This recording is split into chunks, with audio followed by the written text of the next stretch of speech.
Familia, hoy tenemos el gusto y el honor de compartir acá en Rider Club La Casa de Todos con un caminante de alma noble, un viajero del espíritu, una persona que ha hecho de la conexión humana su camino. Él ha aprendido de los pueblos que caminan descalzos, pero con el corazón lleno. Él hoy ha decidido ser parte de Sin Límites Fest, siendo el embajador de esta bonita causa. Soy Tribu, el hijo del viento. Bienvenido y gracias por estar acá. Hey, un placer, compadre. Muchas gracias. Me siento siempre muy bienvenido acá. Qué rico, nos alegra mucho. Bueno, Agus, yo quisiera empezar. Sabemos que estás cansado, ¿cierto? Que ha sido un trayecto bastante largo para llegar acá. Es un cansancio de esos que saben rico. Ok, un cansancio placentero, ¿cierto? Exacto. Listo, me encanta. Me gustaría empezar esta entrevista o esta pequeña charla haciéndote preguntas puntuales sobre el origen de tu trayectoria, ¿cierto? Entonces, me gustaría empezar con una pregunta muy puntual y es ¿qué te llevó o cuál fue el impulso para que Soy Tribu decidiera dejar ese mundo cotidiano y dedicarse a recorrer el mundo y pues a tener estas bonitas historias, estas bonitas anécdotas con tribus y con personas que se salen de lo cotidiano? Pues comenzó con una cosa muy concreta y es que tuve como una especie de revelación absoluta. Okay. Como que un día a los 21 años estaba en tercero de carrera en la universidad. Así lo vi, lo visioné y dije, bueno, pues puede ser una visión momentánea, ¿no? Pero no, se mantuvo y se aferró tanto al subconsciente que se me empezó a manifestar mucho en sueños. O sea, me sucedía muy normal. En el subconsciente, muy...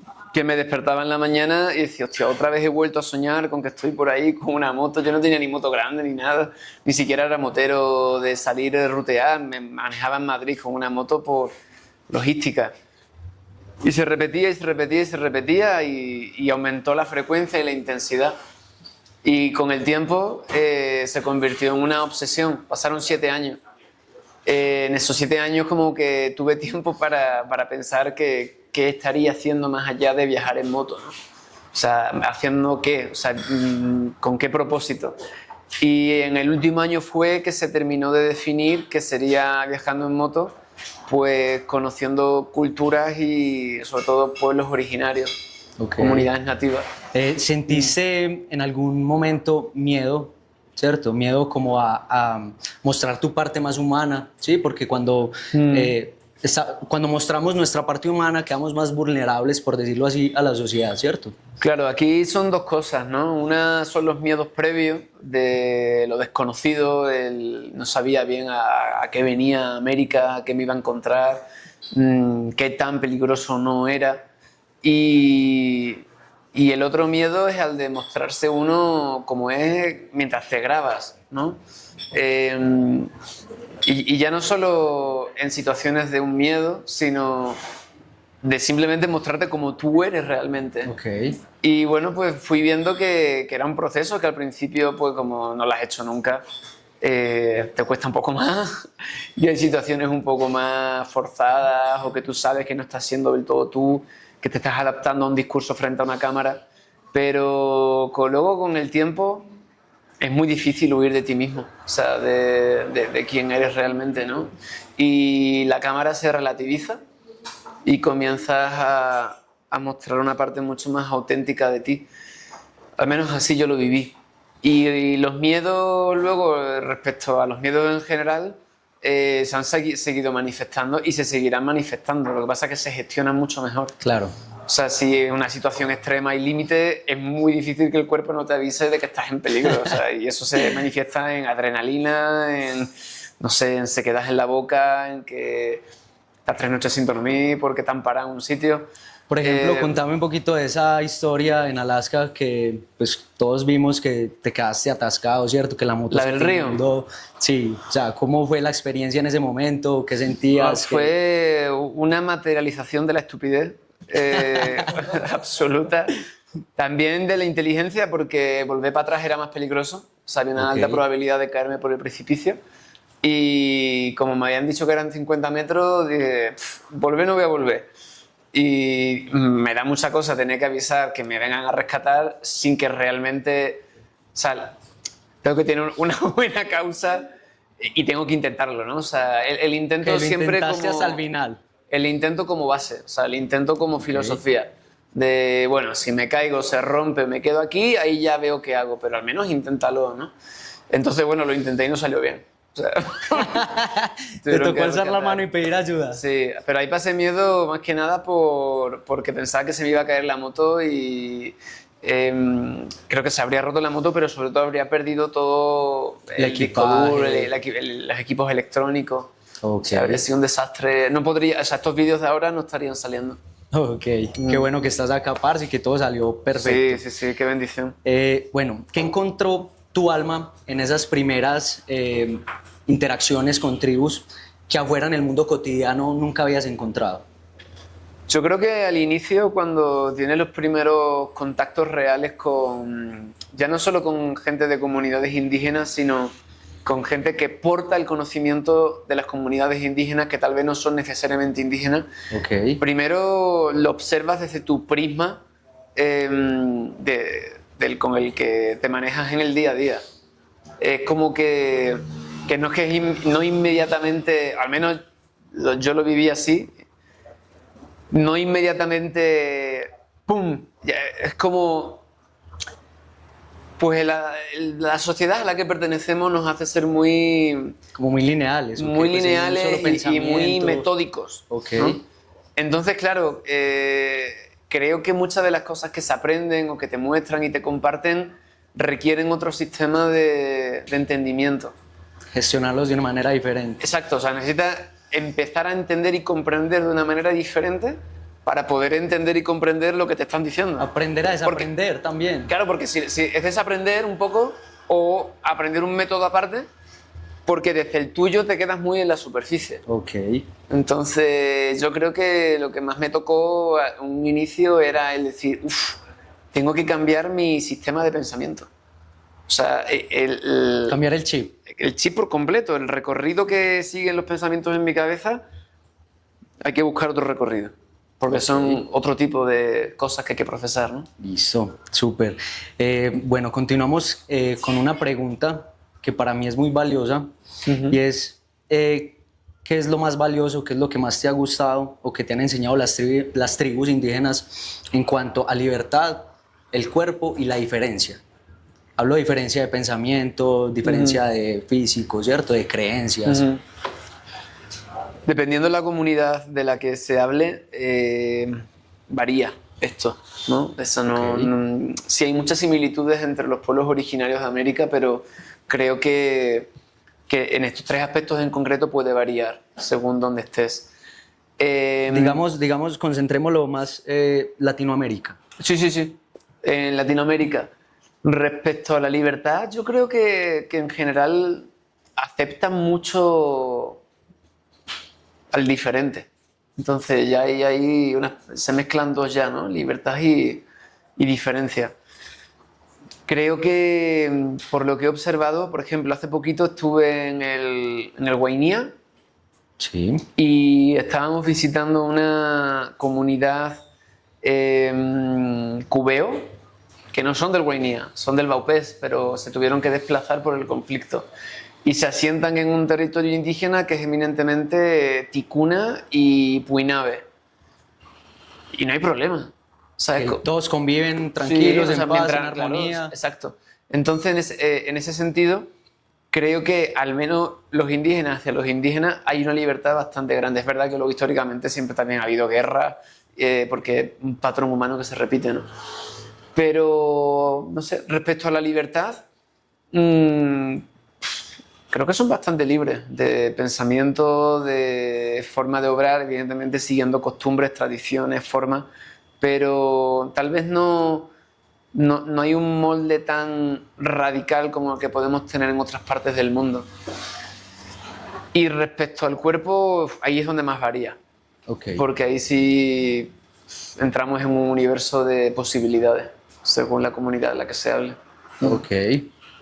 Bueno, ¿cómo viven las tribus el concepto de límite? ¿Para ellos existe alguna barrera como a nosotros nos impone la sociedad? ¿Alguna barrera, sea de creencia, sea de espiritualidad, cierto? Yo creo que a los pueblos originarios los límites, más que imponérselos ellos a sí mismos, se los imponen. Pero, o sea, creo que el devenir de los procesos que se ha ido dando en las tribus en el mundo, en África, en América, en Asia, incluso con las tribus que había en su tiempo en Europa, que fueron completamente absorbidas, el límite en general te viene siempre puesto por parte del dominante. Ok. Y no he observado... Mira, te pongo un ejemplo. En Guainía observé un límite tremendo. Íbamos caminando por la selva y de repente vi la liana del yagé ahí colgando y la identifiqué y pregunté al guía. Le dije, oye, esta es la liana del yagé, ¿verdad? Y me dijo, sí, esto lo tomaba yo de pequeño con mi abuelo. Y ya me habían contado que había habido un proceso de evangelización y tal y cual. Y le pregunté, ¿ya no toman? Dice, no, ya está prohibido. Es que vino una estadounidense hace 20, 30 años llamada Sofía Müller que nos dijo que esto era del diablo. Y de repente una comunidad entera en el Guainía, bueno, o sea, casi toda la parte cerca alrededor de Inírida, ¿qué límite tan grande les habrán puesto que les han dicho que parte de la cosmovisión con la que se manejaban en cuanto a plantas sagradas y demás, la carga el diablo y eso está prohibido, ¿no? Ay, no, o sea, en este momento todavía tiene mucho que ver la sociedad, o sea, todavía genera un impacto dentro de esas tribus. Ah, si bueno, uno no lo crea. eso no ha parado. Eso no ha parado y difícilmente va a parar. Ok. Sí. Por suerte también está habiendo en paralelo un proceso de empoderamiento. O sea, sí he visto comunidades como muy conscientes de que lo que quieren es lo suyo y de que De ser eso es lo que quieren conservadores. hacer prevalecer, respetando lo de los otros, pero no vengas a mi territorio a imponerme tu película. Es que yo digo pues que sería lo más justo, ¿cierto? O sea, pues esa es la verdadera libertad, que cada uno puede hacer lo que quiera, ¿no? Y sus ritos, y sus tradiciones, y sus vestimentas, y sus lenguas. Así es. Y que no haya un agravio comparativo. Que nada sea mejor que nada ni peor que nada. Así es. Igual yo opino que cada uno tiene como su Dios, ¿cierto? O sea, cada uno carga con lo que está bien, con lo que está mal, pero para cada uno, ¿cierto? Claro, claro. Y también pues comparto lo tuyo, que las tribus o estos pueblos que piensan diferente deben de seguir pensando diferente, deben de seguir cultivando sus costumbres, sus creencias. Claro, bien. Y Para que- si algún día quieren cambiarlas, que lo decidan ellos. Exacto, Que que no- no sea por que medio no- de que no otras venga personas alguien. externas. Claro. Bueno, ¿recuerdas una historia que te haya marcado para siempre? Una enseñanza que cargues en el corazón día a día. Son muchas que trato de tener presente, pero hubo una en México que me atravesó mucho con Aurelio Díaz, Sí. un hombre de medicina de conocimiento, que me decía, acuérdate que la verdad está siempre en la punta de la lengua. Y es como todo el rato, préstale mucha atención a lo que sale de tu boca. Y me incidía mucho en trata de no hablar restando, ¿no? Siempre suma. Sí, siempre, si vas a abrir algo la hace boca tu es para sumar. que sume, ¿no? Ok. Y claro, de repente me di cuenta de que en mi día a día, pues por bagaje cultural, por forma de ser, por yo qué sé, por hasta una conversación meramente de política, de algo como que está justificado y que sabes que todos los demás van a decir, sí, es verdad, qué mierda esto, no sé qué. Y al final no está sumando. Y como la palabra es energía también, pues te está restando incluso a ti mismo. Que no sea una energía destructora, sino una energía Entonces, que las palabras de construye. Aurelio las tengo muy presentes, pero especialmente porque no lo he conseguido. Ok. Porque me parece muy difícil de conseguir. O sea, parece como una maestría el vigilar en todo momento lo que sale de tu boca, requiere un ejercicio de conciencia hardcore. Casi que absoluta, pues por decirlo Absoluta. Sí, sí. así. Absoluta. Control de Sí, sí. pensamientos, control de Control de- palabras, control de emociones. Imagínate. Bastante tarea. Ojalá algún día lo logremos. Esa es la idea, ¿cierto? O sea, poder que cada día seamos mejor, ¿cierto? Cada día sumar más. Y luego un día revienta y conciencia. todo lo que no has dicho lo hice de golpe. Bueno, ¿qué fue lo que te conectó con Sin Límites Fest? ¿Por qué decidiste aceptar ser embajador de esta bonita causa? Bueno, pues si no hubiese sido una oferta, habría sido una petición, yo creo, porque, Sí, bueno, ok. conozco a Martín y Simón hace largo rato. Surgió por propuesta de ellos y son como ese tipo de cosas que es difícil decir que no, y además que cuando tuve la primera toma de contacto con el sentirme en la silla de ruedas eléctrica, pude empatizar como nunca antes lo había hecho. Porque Pudiste bueno, es estar en algo las que ruedas sabes del que otro, existe, pero pues como cada uno va en su mundo. en su mundo, pues ahora cuando te dan ahí 3 4 pautas y haces un recorrido largo y entiendes y te explican un poco, es difícil que algo no se despierte. Ok, Puede ser en mayor o menor medida, ¿no? claro que sí. Pero algo de sensibilidad y entendimiento despierta. Y bueno, pues yo creo que a este tipo de propuestas hay que sumarle, hay que sumarle. O sea, si tengas poco tiempo, mucho trabajo, lo que sea, pero siempre puede aportar de alguna forma. Y creo mucho en los proyectos que tienen un buen propósito que los sostenga, y ese buen propósito se sostiene a su vez con personas que estén detrás. Ok, como, pues como decimos en Sin Límites, todo héroe que hace las cosas bien es porque las hace de corazón, ¿cierto? Sí. Entonces, parce, no, igualmente agradecerte por estar acá, parce, por creer en el festival. Es un placer y un honor estar charlando hoy contigo. Muchas gracias, hermano. Te cuento que este festival busca crear conciencia, ¿cierto? A través de la diversidad y de la empatía, ¿cierto? ¿Qué nos dirías a quienes aún vemos las diferencias como barreras o como limitaciones? Pues yo creo que volvemos a la respuesta de la primera pregunta, que hay que cambiar el sistema de pensamiento, ¿no? O sea, si tu forma de entender las cosas te está llevando a contemplar que una situación marca un límite y una diferencia cuando puede ser enfocado desde otra perspectiva, a lo mejor es que no lo estás entendiendo desde el lugar más propicio, ¿no? Ok, Entonces, darle la vuelta a la tortilla a todo, pues ninguno estamos exentos de que algún día realmente nos encontremos en esa situación en la que se necesite, y joder, tío, promover la inclusión y el poder despertar también esa conciencia en las personas que, si bien no padecen la situación, de alguna forma se la van a encontrar, yo creo que suma. Sí. ok.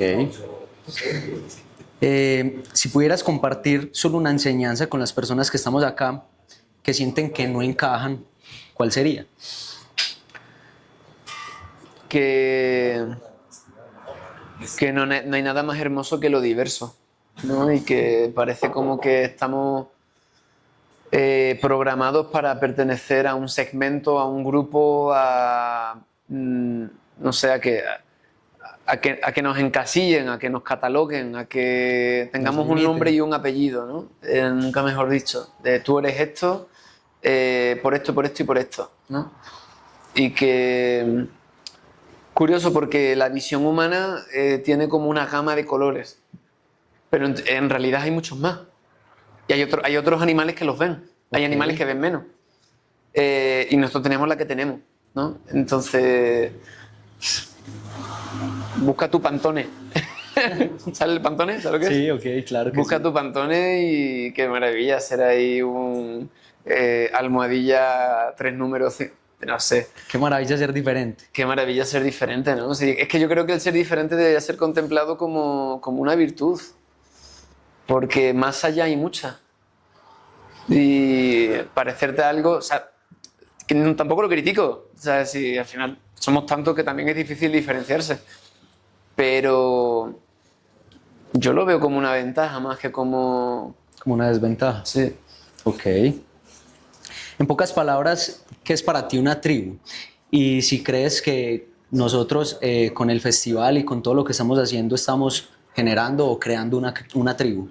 Sí, pues yo el proyecto mío lo llamé así, llevando el concepto de la palabra a mucho más allá de su sentido literal, ¿no? O sea, tribu, pues antropológicamente, grupos humanos que viven según ciertas costumbres, etcétera. En mi opinión, y es el concepto que trato de promulgar, sí, segmentos de población que comparte ciertas afinidades, propósitos, causas, pensamientos, aficiones. Entonces, definitivamente, si de mí dependiera, sois una buena tribu. Okay. En crecimiento, espero. Muchas gracias, Eso. Agustín. Salud. Nos vemos el viernes.